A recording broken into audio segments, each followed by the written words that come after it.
Hello everybody, this is Kevin Kunkel and welcome back to the StepNextTraining channel. And today's topic is option control, or what I like to call configuration control. So let's talk about that.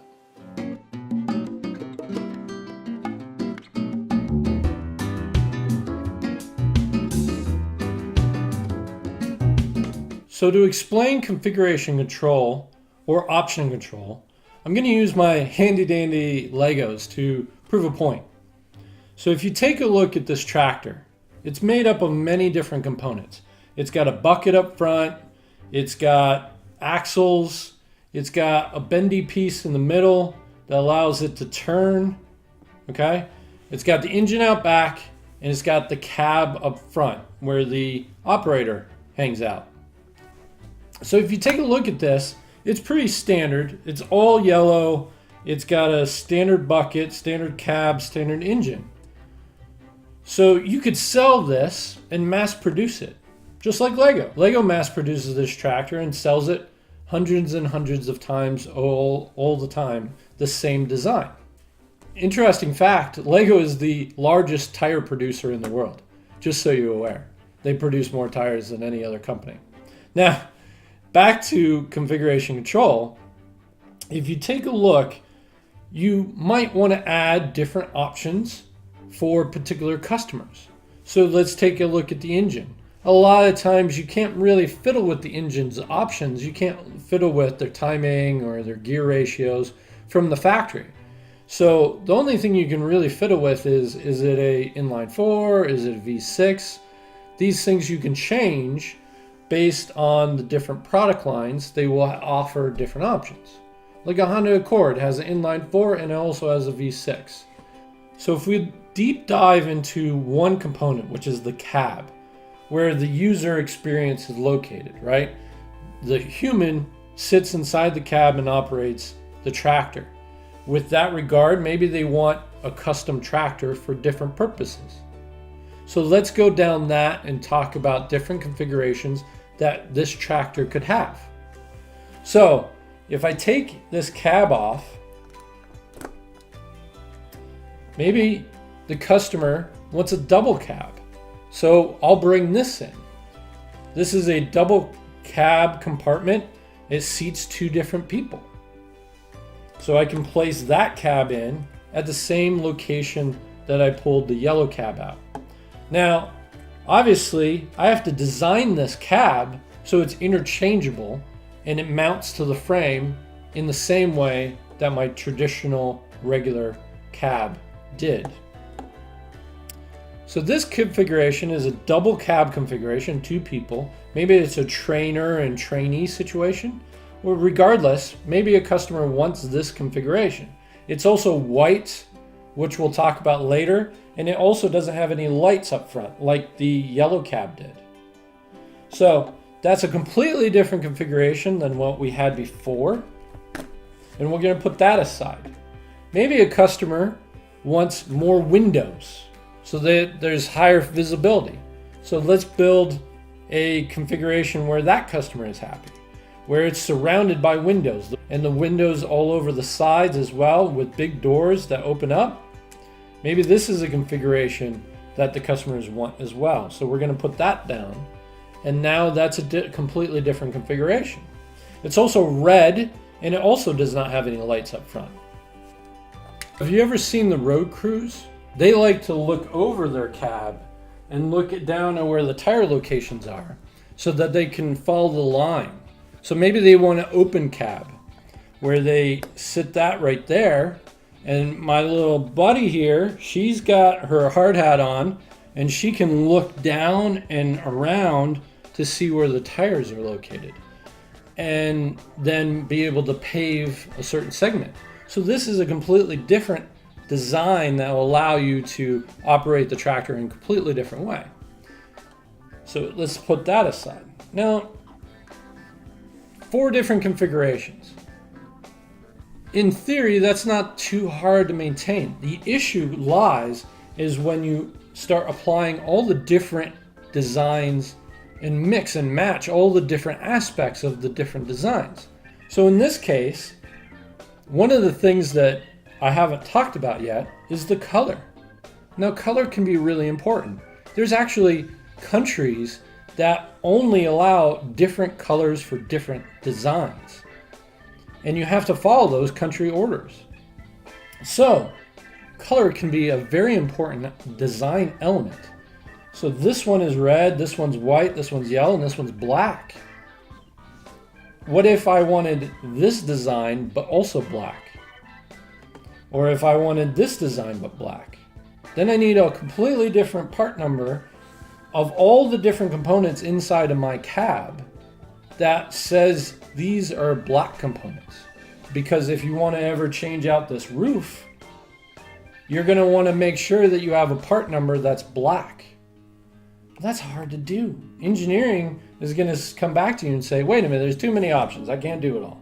Well, let's count them up. So in this case, we have 4 different configurations. In those 4 configurations, you have the different cab design. You also have 4 colors. So let's multiply that out. 4 times 4 is 16. So now we have 16 options for cabs just out of the design and the color aspects. Now let's play the game of lights. Maybe there's 4 different lights, meaning you could have 1 spotlight, 2 spotlights, 3, 4 different spotlights. So I have an option that has 4 answers, so it's an additional 4 times 4. So now we're at 64, right? So now we're at 64 different designs to keep on the shelf. Now let's throw in whether or not it's heavy duty or not. Heavy duty might mean that you have the panel has an extra beam inside of it that allows it to be a little more firmer, a little more rugged, or maybe it's got rubberized corners like the Panasonic Toughbook, or something else. But let's just throw that, heavy duty or not. So that's times 2. So now you're up at 128 different configurations just of the ones that you see here. So the issue with having 128 different options, this is what it all boils down to. What is the maintenance factor of keeping all these different designs on the shelf and ready to go? Think of all the things that engineering and sourcing needs to do in order to keep a design on the shelf. The design engineer has to design it. The drafter has to produce a drawing of it and a part number of it. It has to go in through configuration management, get approved, and be ready to go. It has to sit on the shelf and be maintained. It then has to go to sourcing to get costed. So how much is this yellow cab going to cost? How much is the white cab going to cost? These are questions that need to be on the shelf, ready to be answered if you're going to a customer and saying, build to order. Because if you don't know what the cost of each of these configurations are, the roll-up of these components, if you don't know what the cost is, you have no idea walking into the sales table what you're going to be offering or what the price really is going to be. You could have guesstimates and estimations, and based on what we did in the past, add 10%, but you don't really know. And that's the trick of configuration control. If you have the cost of this component, and this component, and this component, and they're on the shelf ready to go, not only is the cycle going to be better, because you can just swap in and out, exchange whenever needed, but you also have more accuracy in your cost roll-ups. And knowing that going into the negotiation table is going to allow you to really know what your CM margin is going to be. I've come across business after business where they don't have a full understanding of how to do these cost roll-ups. They have estimations of this component and this component and this component, and they add them all together. But the issue is if that component is sort of like this component, you don't really know that component's cost because you don't have a design on the shelf ready to be used with the actual cost that it's going to be. Maintaining these options can be done if you have a giant engineering force, but why pay for that giant engineering force to maintain all these different options if you don't need to?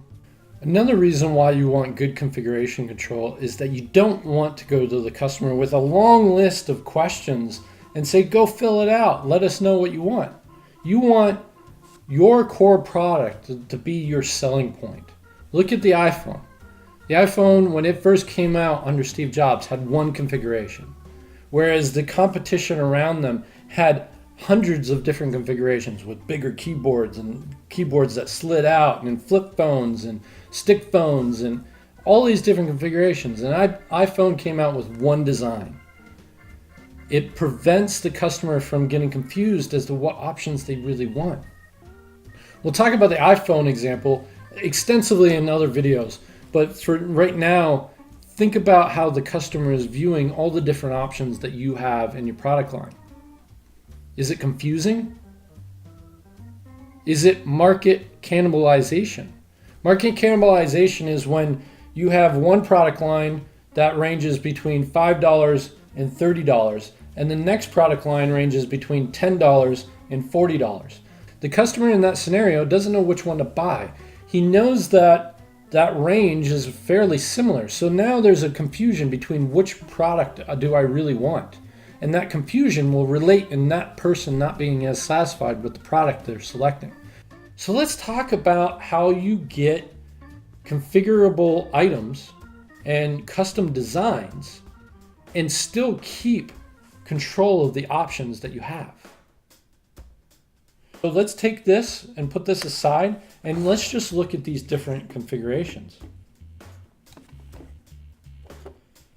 So we're up at 128 just for the cab alone. You start applying all the different options of the other components of the tractor, and the configuration numbers go crazy. So crazy that the engineers are just going to come back to you and say, there's just too many configurations. I can't keep them on the shelf. You go figure out what the cost is going to be. That's the reality. That's what's going to happen. But let's see if we can break down the 128 options and figure out a way to find the prime options and the prime questions that you really want to be asking the customer to give them the flexibility they need, but not keep everything on the shelf. So the first thing StepNextTraining will do when consulting with you is they will start looking at how many people are buying the different configurations. So let's talk through that. Maybe we find out that this one is 70% of the customers. This one is 20% of the customers. And these two are 5% each. And the rest is in the other category. Some other configuration that we haven't come up with now. These at being at 5% and the others, that's something you don't want to chase. You don't want to have to pay for all the different configurations associated with this on the shelf and ready to go. You want to keep it as an option, an add-on option to these other configurations. So we're going to take these and put them aside. You start doing this kind of elimination of the different configurations, and what you've now boiled down is I've gone down to 64 different options that I'm going to keep on the shelf. The other ones we're going to call custom, and if a customer comes to us and says, hey, I want this custom design, great, but you're going to pay a lot more for it and the cycle is going to be a lot more. Okay, I'm okay with that because this is the particular design that I'm really looking for. Great. You can keep that custom design and keep that custom design process in flow, but you don't want to keep it on the shelf ready to go at any time for your mass amount of customers. There's a philosophy called 80-20 in which you spend 80% of your time chasing 20% of your customers. And that's absolutely true. Yeah, I've seen it applied to business after business after business. The question is, do you keep that 20% on the shelf ready to go for just the 20% of your customers? Or do you just keep your engineering focused on your 80% and the quality around that 80% of your customers? So now we're back down to 32 options. The other ones were lights. Well, maybe we shouldn't offer 1 light, 2 light, 3 light, 4 light. Maybe the best way to answer this question is 2 light and 4 light as your 2 possible options. So now instead of 1 light, you get 2. If you're going to run the wires anyways, what's the additional cost to get you the second light? So if you build in that second light cost into the option, If the customer wants lighting, they get 2 instead of a choice between 1, 2, 3, and 4. Pretty easily done. The customer still gets what they want and they go forward with a good design. So now we're down to 32. We've eliminated some options, we're down to 32. The other question is color. So let's bring these back. Let's talk about what the percentage of use of the colors are. Well, maybe white isn't being selected at all, but that was the original base coat. We get a little bit of savings if it's white. The cost out, this unit, this paint job is actually cost effective, but nobody wants it. Everybody wants something that's high visibility, yellow or red. So in that case, we're going to eliminate white as a possible option. Looking at the black, maybe that's at 5%, we're going to eliminate that from the shelf as well. Now again, if the customer wants it, they come in, we know what our full catalog is, we can offer that. But instead, we're just going to eliminate the color options for the shelf. So with paint color, we've eliminated 2. Now we're down at 16. 16 is pretty reasonable. We probably could do that. Engineering could probably absolutely establish 16, but let's make it easier on them.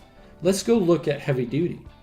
Heavy duty adds that extra bar inside the door panel. Great. Maybe it adds that rubber around the edges of the doors. Great.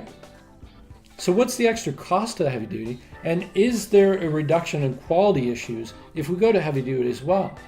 If you start doing the math, you might find out that the cost option that we think based on the part cost is going to add an additional $1,000 per every tractor. But you start applying the cost of carrying that option around and the quality issue reduction, we find out that that $1,000 cost is really just a $100 cost per tractor.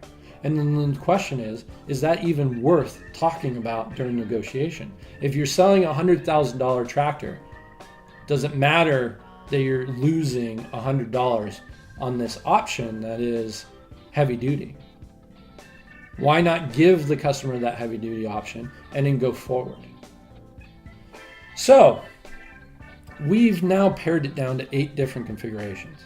That's very manageable in engineering. You can apply a full design and get that design on the shelf, maintain those designs throughout the year. All the time that you have quality issues come in and you have to make a change and then another change and another change, and then there's a cost out change, all those designs need to be updated to be able to say that they're on the shelf.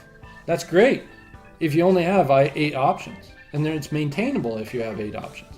So now we're in a place that it's much more cost effective keeping these designs on the shelf.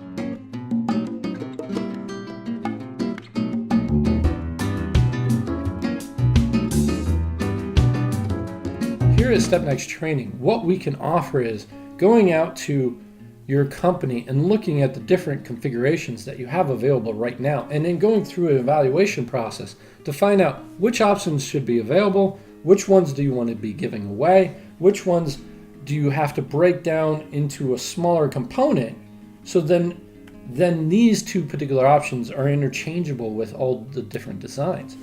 We can offer all these different solutions if you give us a call, and we can come out and investigate what your particular answer is. Thanks everybody for watching. We'll see you next time. Bye-bye.